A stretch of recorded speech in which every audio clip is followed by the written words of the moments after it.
We are all squared, knotted, tied, whichever phrase you want to look at here, in our first series of many round of 16 collegiate championship on the line.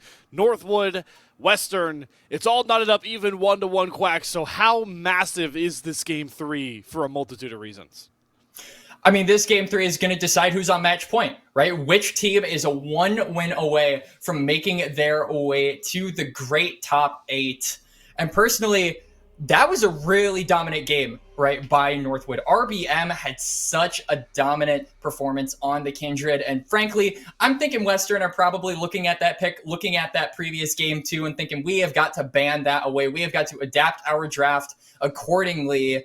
But also keeping, what we saw in game number 1, making sure the Aurelian Soul isn't prevalent for Mira, making sure that a lot of those big carry champions in the bot lane aren't prevalent for Lynx. So I think as we get further and further into the series, we'll see more and more of that adaptation sort of mold over, and it might let some of those big priority picks slip through. Things like the Skarner could be let through. We could see, things like the Urgot potentially. I've been calling for this champion all series. I still think it's good. It'll be really interesting to see. I think the adaptations from both of these teams are going to be reflected on what we've seen in games 1 and 2. And Quacks, obviously we are in a bit of a lane swap meta. Saw it in game number 1. And I'm curious if Western maybe want to go back towards playing that, because just to purely disrupt RBM, right? Because he's known to pick these scaling, farming junglers. We've seen 2 of them now. And the real stark difference is game 1, he constantly on that Karthus had to answer to these dives, had to answer to support those sideways, and it really stunted his growth.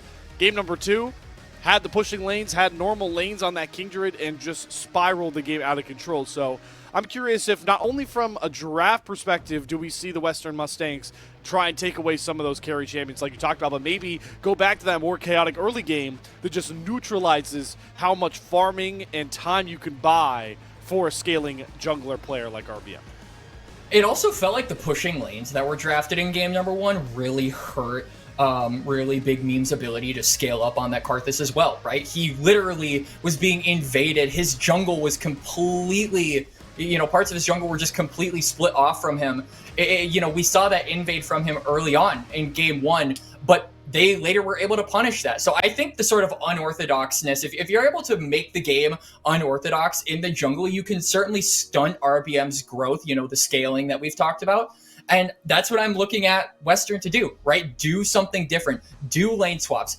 Get in RBM's face. Don't let him scale. Draft a lot of pushing lanes so that you can get this big jungle threat out of the way and make your game so much easier. Because you look at the rest of Northwood and you have a lot of facilitation and players like Izo and Repi. Really the only player that we've seen carry in this series so far other than RBM was enthralled on that Varus, right? And so if you are able to make him the sole threat, then I feel like that is enough for Western to work with to really push this game 3 in their favor. And taking a look, we talked about it, we saw the graphic with the stark difference in champion pools for this top lane matchup. You obviously, Dr. Calculus got to go back to a more scaling threat on the Gwen. But I'm curious, with the champions we've allotted, each of these guys have played. For Dr. Calculus, the Cassante obviously very prevalent. Only played 1 Gwen game all season long so far, now up to 2. But I'm curious to see when will Western decide to get this guy on his coveted Aatrox. I know and probably you watched Dr. Calculus and running the Rift Combine pop off on that a couple of times. His most played champion, Renekton, is still out there. I haven't seen it banned both of the last 2 games. And that's been a big strength for Western. And even talking to Enthralled before this series opened up, he told me, there's 2 guys to worry about for us on Western. Lynx, obviously, but he really shouted out Dr. Calculus' ability on this top lane. And it's for champions, in my mind, like this Aatrox, like this Renekton, that he's drawing respect from even opposing teams in this tournament. For sure. Those are the big ones to watch out for Dr. Calculus. But one key distinction that those champions has is their lack of range, right? Obviously, Aatrox has that Q1 that allows him to get a little bit of poke off, just sort of hit them with that 1 Q and then walk out. But the lack of range makes it really easy for what we are in the lane swap meta. It makes it really easy for some of those AD carries to poke out those champions. And they're not tanky, unlike the tanks we've seen in this series so far. They can very easily fall down. So if those champions do get drafted, I'm sure it's comfort for Dr. Calculus. But if a lane swap happens, he is going to be in big trouble. As we hop into the draft here for game number 3, I would expect to see bans targeted toward some of those big priority picks in the solo lanes, like the Nico. We'll probably see the Skarner banned away here from Northwood as well, making sure that that one's taken off the table. But in the meantime, they're going to take off priority picks that we've seen come out here from Mira, like the Axel. You're talking about swapping, Quacks. First time we've swapped sides. So this will be the Mustangs on the blue side for the first time in the series. Northwood playing on the red. I like that first ban a lot from Western.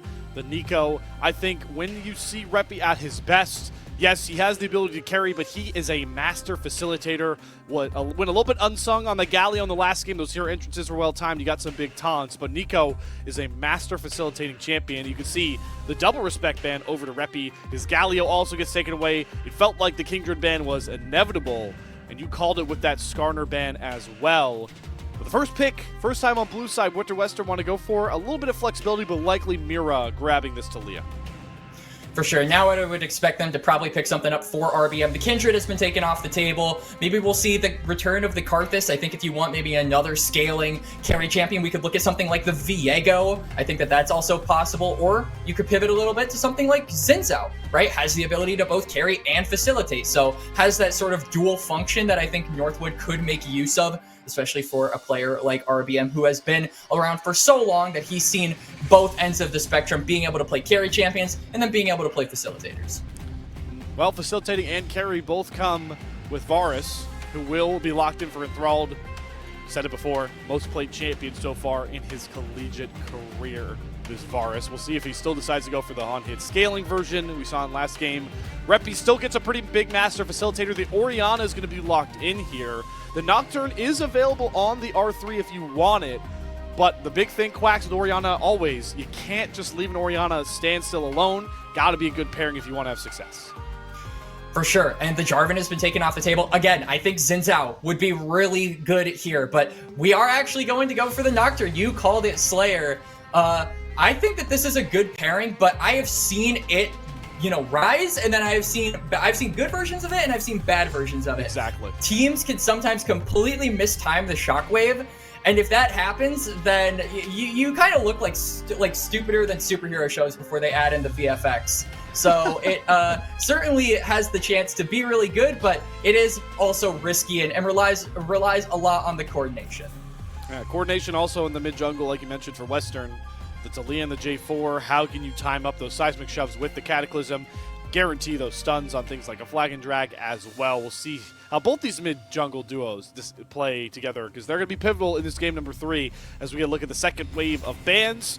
Supports just getting ravaged here. Renata, Nautilus, Rel, and Alistair all off the table. 2 of those last 2, both really being pivotal for Loyal and Clyde in the last couple of games. And we're going to see a Maokai lock in here too. This has the potential to be support, but it also has the potential to be top lane, right? We saw it last game. Izo was the pilot for it. He soaked up so much pressure on that Maokai. We were talking about how doomed his lane looked, and he still managed to be relevant. So a lot of credit to Izo on that champion. He knows the way of the tree, and wouldn't be surprised if this goes in top lane. But on the other side, we will see the Blitzcrank and the Yone locked in. So Mira going to go for the Yone this time around. And it looks like Clyde is going to finish off this draft with, again, going for this Tahm Kench. So same bot lane here for Northwood. And if it's not broke, don't fix it. Yeah, same top side and bot side here for Northwood. So despite the fact they are swapped to the red side, they still are confident in their comp with a bit of a tweak here. But we are through the draft, folks, which means let's return to that familiar battle arena that we all know, love, and sometimes hate here for game number 3. So much on stake here. Who can grab the edge as we wind down to what many are calling a potential 5-game series, top 8 on the line, a mark that both of these teams have made in their past, histories as programs, but not any further. And talking to both AD carries in this matchup, I know for sure that falling flat here would be a failure in the eyes of both of these programs. Sure, both programs incredibly storied, right? You have Northwood. They have seen so much success in things, not even just in League, but outside of League as well, right? Northwood have, operated in games like Overwatch, like Rocket League, and they have been super dominant while doing it. And this is really the first year where I would say they've gone all in on League of Legends, and they managed to pick up a lot of talent with that, right? They managed to pick up Enthralled. They've had Reppy, who just recently joined, I believe, a couple of years ago. And these are two incredibly hyped prospects in the Tier 3 scene. And on the other side, you have Western, right? They are also very, very storied, but they are a student-run team through and through. A lot of the stuff that they have done, a lot of the achievements that they have garnered has been through the players' merit and the people behind the scenes at the same time. So it's both squads looking to etch their names one final time here in this game, try to get another game for themselves in this all-important best-of-5 series. And just, oh man, it is going to be an exciting game 3, Slayer. You talked about it, all the success they've had as a student-run program, University of Western Ontario. Might have to pause on those talks as I see level 2 coming across. Loyal, just a little bit of a stat check hook onto Collide. Let him know, this is my lane, all right? I'm going to be the one throwing out those long-range skill shots for kills. You just read it. You just wait. For sure. And this is Loyal's series to pull out all the stops, right? Because after this, we might not see Loyal with the Ontario Western banner anymore, right? He may no longer be a Timberwolf as he lands a hook. Clyde. Yep. Has the knock-up now, the Ignite, the Grey Health, not enough, and Loyal delivers right on Droves. Lynx with the Callista picks up the kill, and Thrall chasing down for the trade, but gets knocked up, flashes into the brush, will find the trade kill with one last auto, but has to burn everything just to grab it. And Krakedon making his way down toward the bot side just to say hi to the minions and saying, hey, good, look, Loyal, you got a kill. Good job, bro. As he is just going to go for the reset. No real possibility to try and go into RBM's jungle and disrupt any of his full clearing, as the members of Northwood's bot lane have respawned, are making their way through the jungle. And yeah, just a beautiful exchange there by Western Ontario in the early game. Got a kill onto both members of the bot lane.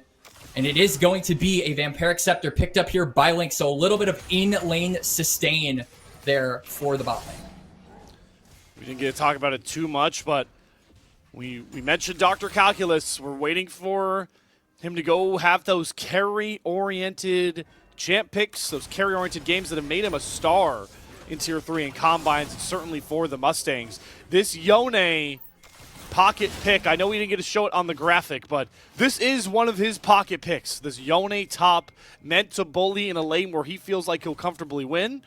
And it's once again that conversation, Quacks. How much pressure can Izo soak up without giving away a big lead to Calculus?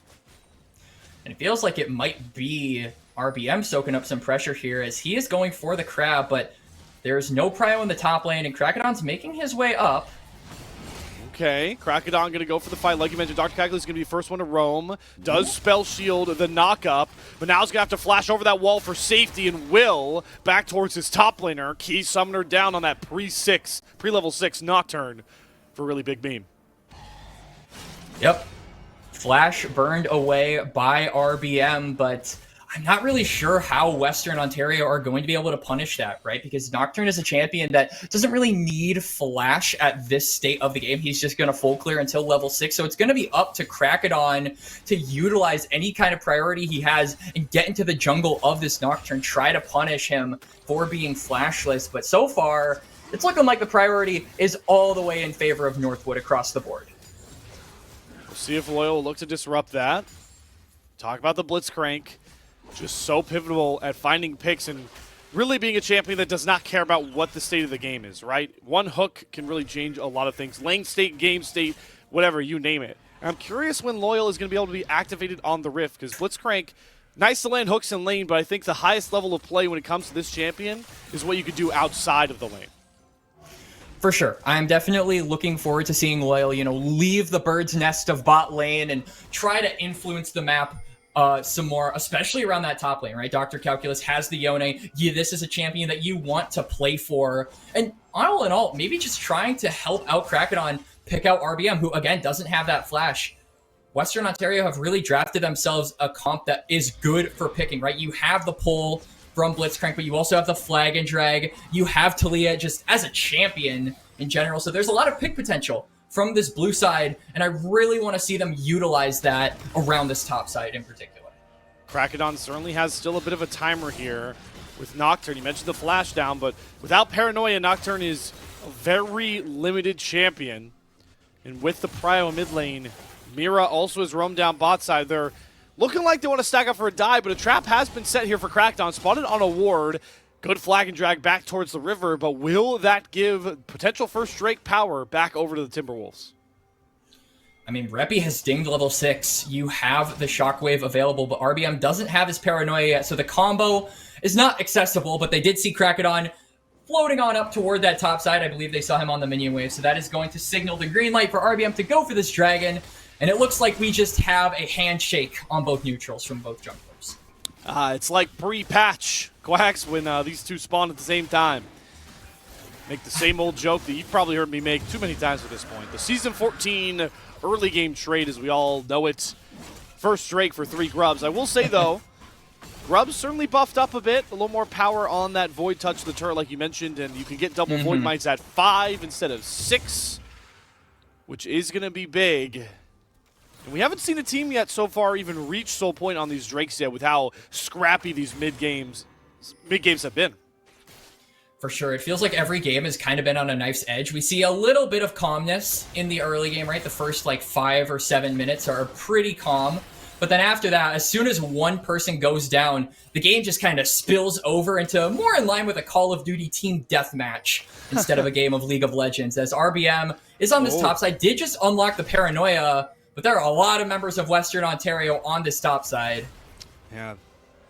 Northwood have been doing a really good job setting traps in their own jungle. Not a lot of vision for Dr. Calculus. Is going to get dove on. Good lockdown from Iso. Dr. Calculus in a second finds 3 members of Northwood waiting. No chance in the world for an outplay there. Western Ontario not able to help him out. Crackdown and Mira were in the area, but just too little too late. Dr. Calculus smartly didn't actually burn the flash. He knew he was dead in that scenario, so good of him to save that summoner spell for when he really needs it. In those future exchanges. But in the meantime, no objectives up. They're just going to take that kill, and a kill's a kill for Northwood. Loyal still looking, though. Clyde doing such a good job body blocking. No ultimates available. He's going to Abyssal dive out. Still has the gray health. That does leave enthralled on the front line, and Link's more than happy to throw a couple spears and a big rend in there. So good trade to potentially get the wave control for the Mustangs. RBM is on the bot side of the map now, but it's looking like the bot lane of Northwest are going to have to reset. I wonder if Lynx maybe stays to overextend on this wave, maybe tries to get this wave into the turret and maybe get some plating for himself, because that could open up a chance for RBM to maybe pick off this Callista. And no, yeah, he's just going to push that one in, immediately reset, no chance for a pick by Northwest. 500 gold lead over to Western Ontario. Got to see, though, a bit of that gold is coming through towards the spot side, like you mentioned. Big CS lead, though, for RBM. Got to shout out Iso again, though. I know we're harping on it a lot, but a player like him, his job in lane is to just soak pressure but not give away leads. Staying pretty consistent in CS, not, about a wave behind currently. Hasn't given away a single death. Is actually able to help pick off Dr. Calculus. And that's what you have to get done up against a Yone, up against a Gwen like he has on these 2 Maokai games. For sure. If you can stall out the way in which Yone gets his gold, if you can just survive the laning phase and take the pressure, then it definitely throws a wrench in Dr. Calculus's mid to late game, because this Yone won't have the resources to dash into the middle of the team, get a big faded sealed, and come out alive. And if they can manage to pick off this Yone, that is a huge source of damage that is completely eliminated by Western Ontario. And they aren't really a comp with a ton of tanks, right? I mean, obviously they have Crackdown, who will get tankier as the game goes on, but that's really relying on this Jarvan hitting around that 3 to 4 item mark, which, as we've seen in this game, is not always guaranteed in this series. Yeah, especially not with no early gold, right? He's down in farm. No kill participation just yet from a Jarvan, a champion that you want, have some early engage. I'm really looking to see, can Crackdown and Loyal start to affect more lanes? Because Loyal hasn't been able to roam out of bot side yet. Crackdown, decently absent. He gets a flash of RBM a while ago. That doesn't matter anymore. And it's actually the RBM now with the Paranoia being the most proactive on the Rift.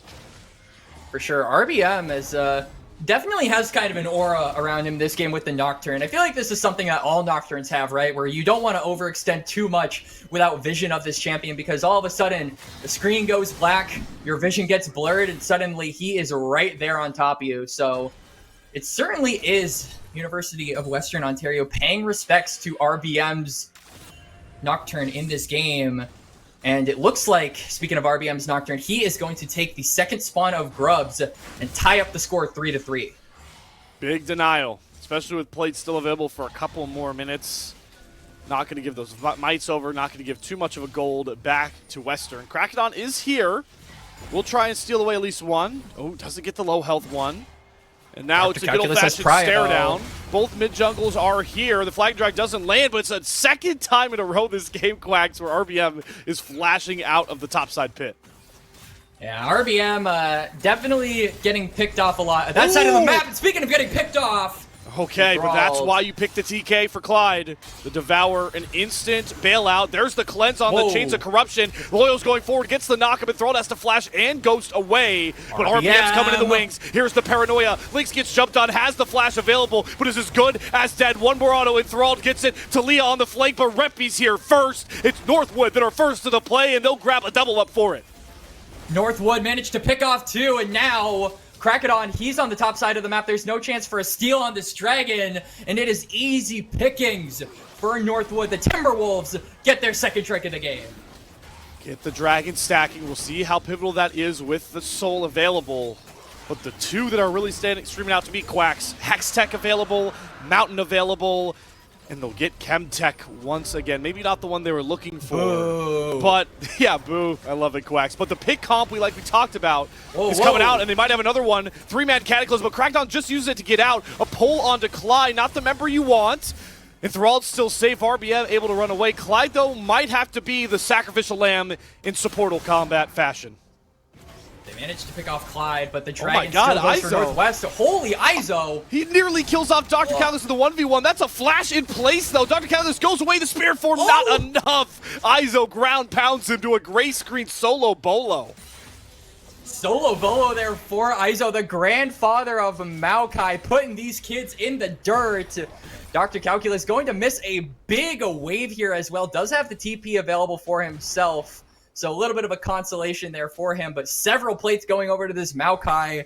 And he isn't just absorbing the pressure at this point, Slayer. He is the pressure. Yeah, and man, that is not what I would have expected. This lane just feels like it should be all Dr. Calculus. It's free trades. He's got the Blade of the Rune King now, which will make these 1v1s a bit easier. But certainly one of the big carry points for Western really stunted through the early game. For sure, and he's not the only one that managed to get that Blade of the Ruined King. You can see both AD carries, Lynx and Enthralled, have picked up Blade of the Ruined King on their respective champions. So a lot more power coming in for this Kalista and this Varus to continue scrapping, to continue fighting like we both have seen them do constantly in this series. And Krakodon, he's going to start up the Herald. Northwood, they have a potential to actually fight this. They have all their ultimates up. Now they're going to spot it.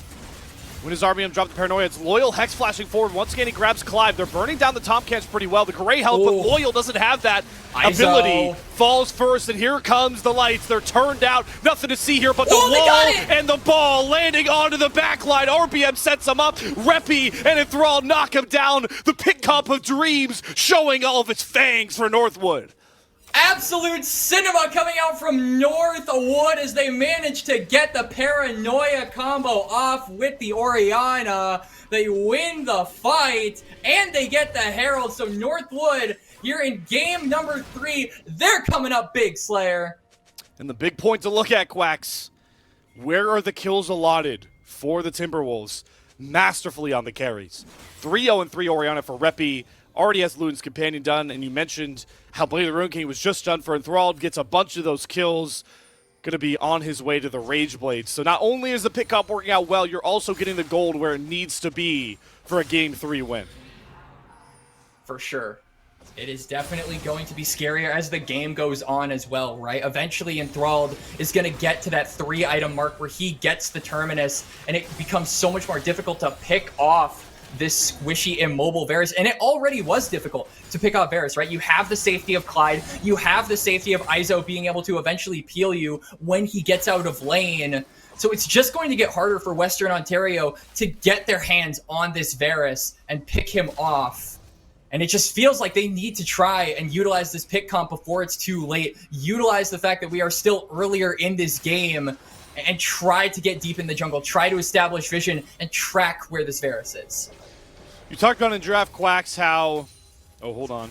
I feel like they might be the doing target of a dive. Great Ooh. reaction flash. Drops Shane's Corruption. He's looking to turn it onto Lynx. Sets up the paranoia. Wow. The alley-oop for Enthralled. Slam down for RBM. And it's around the mid lane. What a reaction from the Northwood 80 carry. Yeah, Enthralled. Everyone has been bringing him up as a highly mechanical player, and we just saw why. A beautiful flash, and now Krakodon is left to the Timberwolves. That's another great bailout from Clyde. Another great Devourer. Saves his jungler this time, and now Dr. Calculus might be picked off. He's lucky he's got the Chemtech Drake to give him a boosted Blast Cone for safety. But what's not lucky is going to be this mid lane tower as Northwood. They drop it down on the mid lane turret. They're going to take this one down. Not even going to really try to escort this one. They don't want to overstay their welcome. I think that's really smart. Lynx is probably going to be able to bust that one down just before it gets the second charge. But yeah, all of the carries of Northwood are incredibly juiced up, and just look at those bounties on this red team. It is complete bounties galore for them at this point. Almost all of them are worth something more. Western's certainly not out of it, but got to see them play better to their terrain advantage, right? I haven't seen some big Weaver's Walls. Hold on. Another pick potentially coming out here onto Lynx, trying to hop away from the fear, but RBM thinks he has the damage. Great knock of Loyal, gives the shutdown to Lynx. Krakodon now going to go in there looking for Enthralled, gets the two carries into the Cataclysm, but where's the damage? The reinforcements are too far away. Krakodon falls, a flash forward onto Lynx. It's Izo's take Maokai that finds the kill. Dr. Calculus just doesn't hurt hard enough to find Clyde on the trade, and the Mustangs fall just short on the turn. But at the same time, this is going to be, I feel, an advantage for the Mustangs. This is a trade that they are happy to go even in, right? Because they are down in gold. They are down in objectives. They are down in overall pressure. So being able to trade even in kills definitely favors the Mustangs at this point in the game. And it feels like Northwood, they were looking for the pick. Lynx didn't have flash, but they underestimated the kiting from him. They underestimated the damage, and they just didn't have enough information as to where the rest of the team was, and they get punished for it.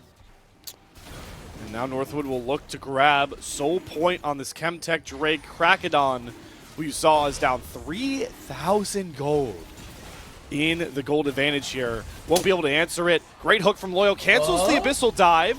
So I think Clyde is caught up creek with no paddle here. Reppy trying to throw him one, but all he'll find is a Ren to send him back to the Grace Reed. So at least the Mustangs, like you mentioned, they're finding picks to punish some of what Northwood are taking with that Soul Point. For sure. And now they're trying to establish something on this top side of the map as the mid lane wave is pushing in. They want to make it dangerous for players like Reppy to walk up to this wave so they can secure this mid lane tower. And yeah, they're going to do just that. They finally managed to break open mid lane as Loyal. It's a pick onto Reppy, but that was just, that was more of a wave than anything. It does show us what we talked about and saw in that earlier fight, right? Is that Loyal, Krakodon, they're finding some of these good picks, but the carries just can't run through RBM or Iso on that front line. You saw it with Krakodon's Cataclysm. That he did his job. If he can get Enthralled and Reppy into Cataclysm, that's a success. It's now up to the Talia, the Kalista, and this Yone to follow through, and that just hasn't been there yet for Western in this game. And it feels like all the kills have gone over to Lynx, right? He has 4 out of 5 kills on his team, but we're seeing the range discrepancy really come through here in game number 3. We saw it in game number 1, how difficult it was for Lynx to traverse team fights, but here it feels borderline impossible, right? Because if you walk up too far, suddenly you've got a Nocturne on top of you, you're getting hit with a Shockwave. There's so many more tools in this game for Northwood than there were in game number 1 to punish Lynx's overstep, which he kind of has to do in order to do damage. And the difference also from game 1, you don't have Mira on an all-seeing Space Dragon Aurelion Soul that can do damage from so far away. No, Talia has to get closer, has to be in more danger. And that's why we haven't really sang Mira's praise at any of these fights. Just can't get close enough for those rocks to really hurt. And now it is going to be Baron started up. This is a very interesting call from Northwood. And yeah, they're just going to dip right as the TP comes in from Dr. Calculus. Definitely feels like they were trying to do what they did in game number 2, which is the instant Baron take, but I don't know if that's what they want to do this game. Here's the response from the Mustangs. The Weaver's Wall is out. He's going to cut off any escape. Loyal gets a hook onto RBM. Can they burn the Nocturne down before Paranoia? Yes. That's a big first pick. Dr. Calculus doesn't find anyone with Fate Seal, but now Crocodile going forward has Enthralled pinned to the Cataclysm, but Enthralled is the one to fear in that Prism. Gets the first kill. Big seismic shove onto Repping. Enthralled will slow them down and set up Lynx to be running forward, hopping forward with the spears. Dr. Calculus and Lynx are going to shut out the Timberwolves. What a turn from Western as they claw back in game 3. Western managed to win the fight, and it's off of a beautiful Weaver's Wall there from Mira. Lynx managing to go for the damage, go for the throat of Northwood, and he gives his life for it, but at the end of the day, it's Western coming up big when it matters. And that's what they needed. Who can disrupt the pick comp on the other side? RBM gets hooked with flash up, with ultimate up, dies, and that completely deflates Northwestern. So all game long, we've seen the Timberwolves. They've dissected Crocodile. They've cut off the carries from the engage of Loyal and Crocodile's J4. Now we're on the other side of the coin here, and boy, is it going to set up for a great late game with all the other stakes we have at 22 minutes. And Loyal, potentially his last series here on Northwestern Ontario. He's looking to make it matter. He is putting on a beautiful performance here on the Blitzcrank. He does not want this to be the last dance. He wants to keep on dancing, and he is making it happen here with these picks on the Blitz. And it's just going to have to continue because they're not out of the woods yet. They have acquired a gold lead, but their next challenge is going to be up to the Dragon, which spawns in about a minute here. And Baron is on the other side. This is one of my favorite points of any League of Legends game, is when Soul Drake is up and Baron is up at the same time. But what we're getting is a classic in North America and ARAM so far. All of Northwood looking to shove down those mid waves, get that prio towards the Drake pit, it seems, as RBM is in that side of the river. I don't know what you're talking about when you say that this is the most exciting point in the game, Slayer, because I feel like this is the most stressful time as a jungler myself and solo queue when both of these objectives are up. The pressure is on for things like smite fights, and I certainly think that a smite fight is not out of the realm of possibility because RBM and Crocodile, they have been fighting over and over for these objectives, and it's not about to stop here. It's important to mention with these two big neutral objectives up, you have to favor Western if they're able to set up first at a Baron or a Drake because Lynx has the Rend. So that's going to 9 times out of 10 give Smite advantage to the Mustangs. But that's if and only if Lynx has time to stack up those spears. And it's actually the mid-jungle for Northwood trying to sneak this Drake, but I think Western, they've got an idea. Yep, they spotted out with the blue ward, and here comes the wall. Ooh, watch Dr. Calculus on the flank. Chemtech Soul has been secured. RBM now looking to go in. Calista Ult gets the Nocturne off of Lynx. The ball does a ton of damage. Dr. Calculus on the back line cannot kill off Enthralled. Finally goes back to the Spirit Form. A split fight in so many regards, but Lynx is still up, but far too low to re-engage, and Enthralled is just too damn powerful now. Shut down on Amira, and Northwood have another edge.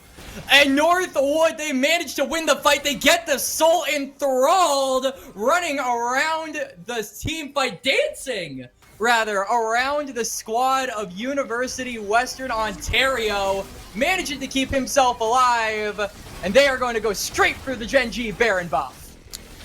How massive has Clyde been in these last 2 games, bailing out his teammates? Dr. Calculus had the flank of Dreams, and he targeted Enthralled, but Clyde was there to devour him by all that time so that the Spirit Form went through for Dr. Calculus. He couldn't jump back in, and then you saw what the fight looked like. The 9-kill Varus just locked in 3rd item Rageblade. And it's the same question I have for you, Quacks, from game number 2. How do Western Ontario kill Enthralled with all the tools available to him for Peel? I mean, I feel like it's just that you have to trap Enthralled, right? And you have a lot of terrain generation. You have Krakodon's ultimate. You have the Weaver's Wall. You have the ability to easily get Loyal into the back line using the Callista ultimate. But it's just a matter of being able to kill him before his team can react, right? And now it gets so much harder to do that with the Chemtech Soul acquired. It was already difficult with Izo and Clyde constantly being able to save him. So the challenges just keep on stacking. The pressure just keeps on mounting for Western Ontario to pick off Enthralled, but it just gets progressively harder as this game goes on. Then now they're going to start losing structures. And these tier 2 turrets, as I've seen so many high-level coaches and analysts pointing out, are the real valuable ones with how much gold they can give. And with that Genji Baron buff, Northwood are looking to hound it. Do Western have enough damage to really contest and fight this one? There's a couple ultimates thrown. Chains Corruption, Nature's Grasp, both down. The hook, Spell Shield there by RBM. Tier 2 gonna go down. Are they gonna pull the trigger? Here we go. There's the Shockwave. Ball, Paranoia combo. Thrown back out is Lynx with the Callista ult, but his front line is already burned through once more. Loyal and Krakodon fall. The Timberwolves looking for more, hunting in a pack. The Timberwolves, they have 2 Baron-empowered cannon minions, so they can continue to sit on this wave. Izo, about half HP here, but they can potentially look to just tank up the damage. Mira isn't particularly sitting on any big threatening item spike, so the damage is pretty minuscule for these tanks of Northwood. They have Dr. Calculus. Izo with another great Twisted Advance, gets one. Enthralled, so confident, sitting on the front line, will stay safe. And with those Baron minions, maybe you could think about an end, but Northwood know the stakes. They're going to play it slow, but I don't think Mira's going to let him. There's the Weaver's Wall forward as he wants to cut off the escapes. Dr. Calculus down, has teleport. There's a hook on Clyde. That's a big pick. Can they burn the front line through? Clyde just buying time. He'll once again sacrifice himself for the team, but I don't think Western are going to let them off that easy. Krakodon and Loyal still hunting. But Izo gets to safety, the rest of the squad in the river, and one pick is all the Mustangs are able to muster for all they lost in that bot wave. I mean, credit to Clyde there. He managed to stall out the squad of Western for a lot longer than I would have imagined, and at the same time, Izo Saplings managing to slow down the pursuit that the Western Mustangs were looking to put on for the Timberwolves. And so at the end of the day, like you said, Slayer, they only pick off one, and it is still Northwood in a commanding lead here in game number 3. And what I'm waiting for, Quacks, is just for Dr. Calculus. Can he catch up in items? Because the way he's built specifically, we talk about those Blade Brothers, how they have that crit strike bonus, but he went Stride Breaker Blade, the Rune King. He only has 1 cloak for crit chance. So a Yone, like Yasuo, that leans so much on being able to get crit strikes out at this point in the game, is just not there yet with the IE not completed. For sure. It feels like Dr. Calculus, you know, we have propped him up as a big carry player for Western Ontario, but in this game, it feels like he has been completely subjugated by Izo and his masterclass comfort pick that is Maokai. So it is going to be a test if he can actually activate in these last couple of fights, because a couple of fights might be all that Western Ontario get at this point of the game. You can see the Elder is spawning in about a minute, and Western Ontario, with the prio that they have, they are just going to easily be able to set up pressure around that area. Northwood feel like they're one big fight away from grabbing series point, looking to prove so many doubters in this team wrong. Like you mentioned, in such a commanding spot, though the gold lead is not that far out anymore. 3,000 at 30 minutes, not that big of a discrepancy, but like you mentioned, for Northwood, it's really spaced out, the gold on these carries, and it feels like for Western, it's so much on the shoulders of Lynx. All right, so we have the Dragon spawning in about 30 seconds. The plan for Western should be the same as always. Try to get onto Enthralled, or try to pick off Reppy and RBM so that they don't get the combo off. Either of those works, but they're going for Izo instead. Wow, Izo doesn't like that he gets hooked first. He flashes out. That's a key engage tool, somewhat limited. And here comes the Weaver's Wall. Krakedon goes in, but where's the damage? Lynx throws Loyal forward. Here's the Paranoia out. ISO very low. There's the ball. Delivery system combo, but the carries don't fall. Devour for Clyde just to save RBM. Dr. Calculus falls first. Lynx has to go crazy, but Enthralled is chasing him into the pit, and it's just going to eviscerate him. They forgot about Enthralled, and he's going to make it cost them the game. Ace for Northwood, and series point for the Timberwolves. Forget about Enthralled, but he'll make you remember. Soul Point strong, 4 members strong on Northwood, and they're pushing down bot lane. 20 seconds on the death timers for Western Ontario. They might be able to mount a base defense, but the members of Northwood get ever closer to the base. They're going to start hitting the turrets. I think this is it, Quacks. Timer's too long. Loyal and Dr. Calculus, I don't even know if they'll get the spawn off. But what a response. They fall down 1-0 in the series. Northwood look unstoppable to get to series point with top 8 on the line. And for the second game in a row, Enthralled shows his mechanical prowess, not only as an AD carry, but on the Varus in particular. So many fights in that game were navigated by him. Way better than what we saw, I would say, in game number 1, where he got picked off a lot. This game, he felt like a completely different beast. So huge credit to Enthralled here in game number 3. And if that's the Enthralled we're going to see for game number 4, I'm not sure we might get an all-important Silver Scrapes game number 5, because it really felt like there was no response by Western Ontario to this all-fed Varus. They tried. They had a couple of good fights in that mid-game. They were able to get Krakedon and the Lynx damage through at points, but it wasn't enough. Mira's damage wasn't enough. Dr. Calculus on his Yone, losing into a tank Maokai. A lot of adjustments need to be made here for the Mustangs, and we'll see just what they look like. They have side selection for draft, and they have what could be potentially the final game for 4-year captain Loyal for the Western Mustangs. We'll figure all that out, though, after another break that you won't want to miss on the other side.